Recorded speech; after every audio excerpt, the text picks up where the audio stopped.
Hello, dear students. Today we are going to read our chapter number 10, The Medieval India. We have studied in the 6th class that how early man became a gatherer from a hunter. How did humans started growing different crops? How did he establish Mahajanpadas from small tribes? In the beginning, human beings lived at the bank of rivers, but due to increase in population and other sources of water, they started living away from the banks of rivers.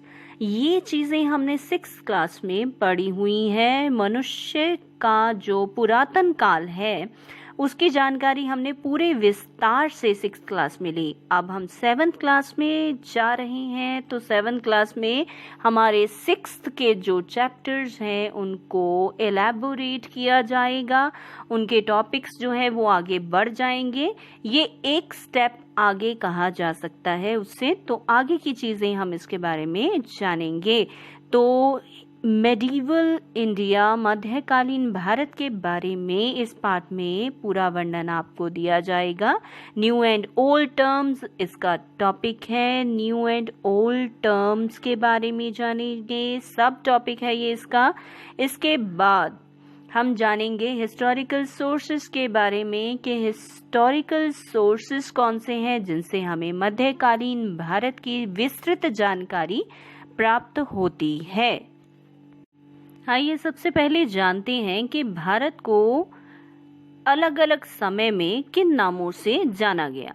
समय वही रहेगा मध्यकालीन भारत, लेकिन ये जानना भी जरूरी है कि भारत कैसे तरक्की करता हुआ आगे पहुंचा है। जो मानव का काल है, मनुष्य का जीवन है, वो किस प्रकार आगे चला है।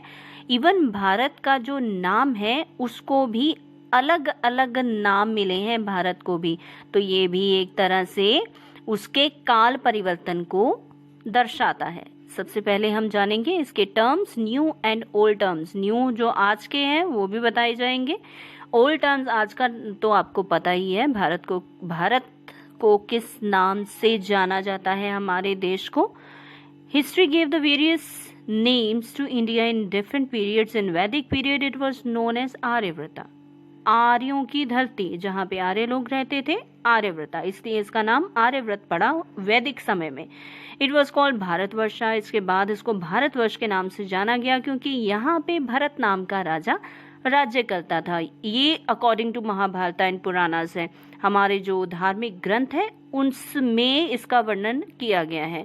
And the Iranians use the term Hindu for India.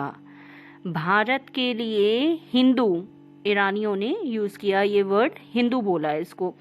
The Greeks जो थे उन्होंने क्या वर्ड यूज किया, इंडस। बाइबल में इसको होडू टर्म इसके लिए यूज की गई है। Buddhism was introduced in China. जब चाइना में बुद्धिज्म इंट्रोड्यूस हुआ तो चाइनीज लोगों ने चाइनचू वर्ड यूज किया इंडिया के लिए, चाइनचू। ओके, तो ये सारे न्यू एंड ओल्ड टर्म्स थे जो भारत के लिए यूज किए गए। अब इसको 3 कालों में विभाजित किया गया है हिस्ट्री को, एंशिएंट, मिडिवल एंड मॉडर्न। ये हम लोग जान ही चुके हैं। इसके बाद हम जानेंगे हिस्टोरिकल सोर्सेस के बारे में। हिस्टोरिकल सोर्सेस जो हैं जिनसे हमें जानकारी मिलती है मध्यकालीन भारत के बारे में, तो हमारे जो हिस्टोरियन हैं, जो इतिहासकार हैं, उन्होंने इतिहास को जानने के लिए कुछ सोर्सेस रखे हैं।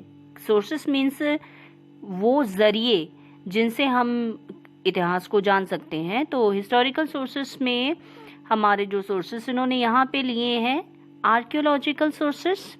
ओके, आर्कियोलॉजिकल सोर्सेस इसका फर्स्ट पॉइंट है, और सेकंड पॉइंट में लिए हैं लिटरेरी सोर्सेस, तो उनके बारे में हम यहाँ पे जानेंगे।